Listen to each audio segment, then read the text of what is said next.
Good evening and welcome to 365 Days of Amazing Stories with Theo Mayer. Here we're on day 30 and I'm continuing the story of Fire on the Mountain, living with wildfire in Big Sur. I came in to rest. There was a fire engine parked in my driveway. 3 firefighters had gone off in front of me to deal with a small blaze that had jumped across the road and was at the lower portion of my upper orchard. Now, this upper orchard, the place where I put it had been, it was a hillside, and it was covered with dead ceanothus. That's all it was a bunch of dead ceanothus on a hillside. I'd gone on in there and I think I had burned all of the dead ceanothus. Whatever I could, I'd cut into lengths for firewood, but the rest I had turned into, a burn pile. Burned it, terraced the area, and then planted a bunch of fruit trees. And it turned out this was an exceptionally good thing to do. I didn't know it, but it created a great fire break because there just wasn't a bunch of fuel for the fire to burn.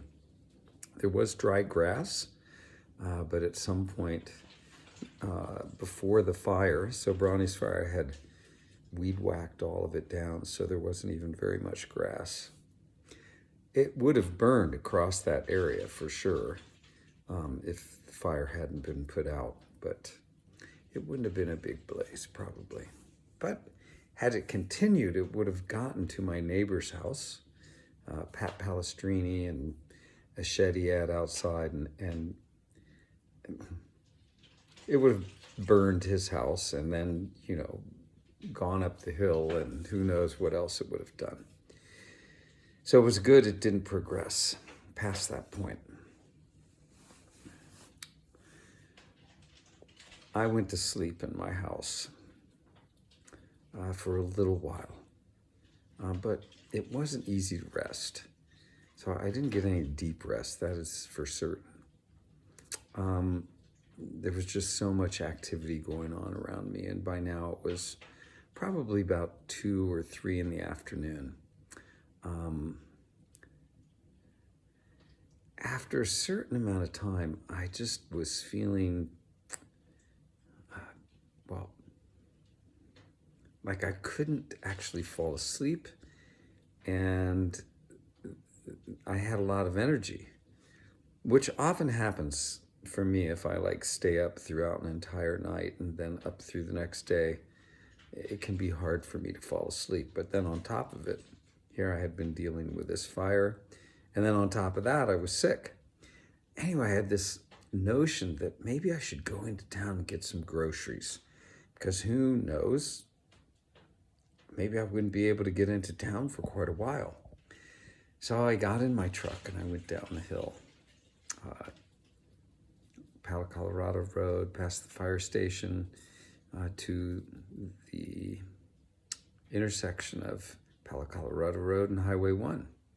Now, there was a highway patrolman sitting there, and he was blocking access to Palo Colorado Road, limiting access. Any kind of emergency personnel was allowed in, or firefighters, but that was it.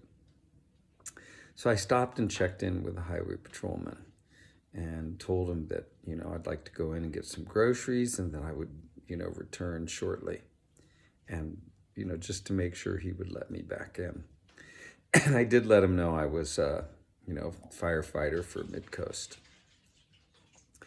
So off I went up the road and drove all the way to the crossroads, which was about 11 miles from Palo Colorado Road. There's a Safeway there. And at that point, and I think even to this day, it's open 24 hours a day.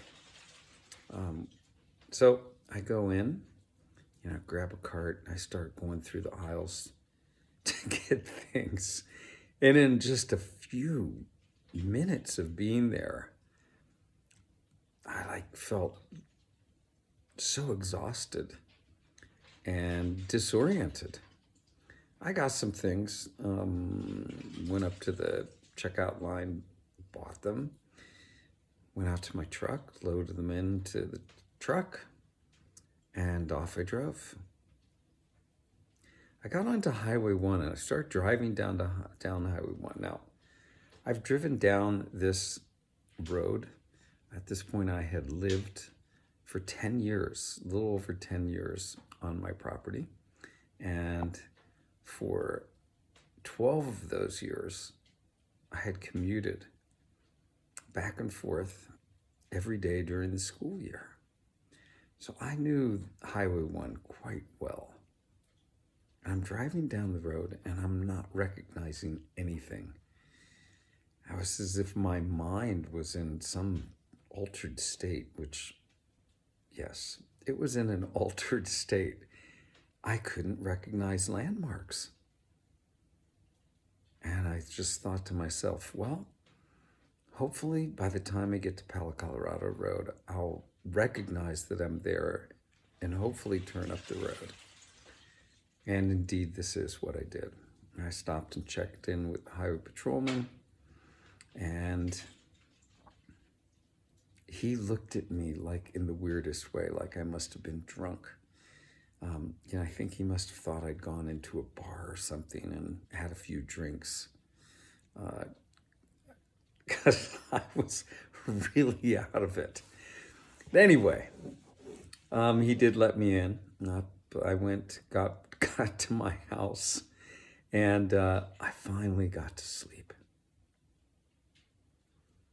Now, that night I had a really remarkable dream. And in the dream, Agni came to me. Agni is the Hindu fire god. He appeared with flames all around him. All I remember was his face, and his face almost looked like a mask of gold. It was gold, but the gold was so hot that it was shimmering the way metal does when it's so hot, like kind of a rainbowy kind of effect. And he was pretty intense. All I remember is like just the power of this being, Agni. And he sort of turned his attention toward me, not really his gaze, turned his attention toward me, and he said, "This is what I do. This is my job. In order to make way for the new, I have to get rid of the old." And then he actually turned his gaze completely on me, looked at me, and smiled. And his smile at first was sort of scary. I wondered, what is going to happen next? And with this smile, which I realized he was trying to put me at ease, he said, "Don't worry, but I'm not done." Then I woke up. And I had this incredible feeling inside of having just visited with the entity that oversees fire. And how true. Make way for the new, get rid of the old.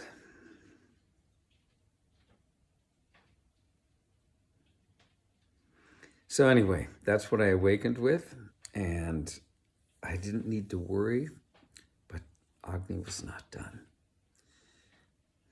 Now, when I did get up that morning, I went out and looked at things, and I was blown away. Through the night, those back-burning crews, those hand crews, continued to work. Now, there was supposedly one hand crew that was well-trained and another hand crew that was not. I must have gotten the hand crew that was not. They'd gone out, and they had burned my irrigation systems, plastic. They burned plastic. They burned plastic net or polypropylene net that I had all the way around my garden and orchard. They were burning pots with trees in it. They burned 4 different olive trees It was bizarre why anyone would do such a thing as that. Except they just didn't know. Anyway, I was shocked by what I saw. And the most unfortunate thing was when they burned the timers for my irrigation system, the valves were open and water just came gushing out. And it drained at least one of the tanks that I had, the valves open on so that the firefighters could pull water out of my system. That tank, or I think maybe I had two of them, those tanks, they actually, piped into the same pipe that went down to my garden. What a shocker. And now here in the height of this fire, I had lost like thousands of gallons of water out of my tank between what the firefighters had taken to fill their engines and what had drained out of the tanks. It was kind of a blow for me, because what do you need to fight fire? If you need something more than hand tools, water is a really nice thing to have. All right, leave the story there for tonight. And thanks for joining. I hope you have a good rest of your day or evening.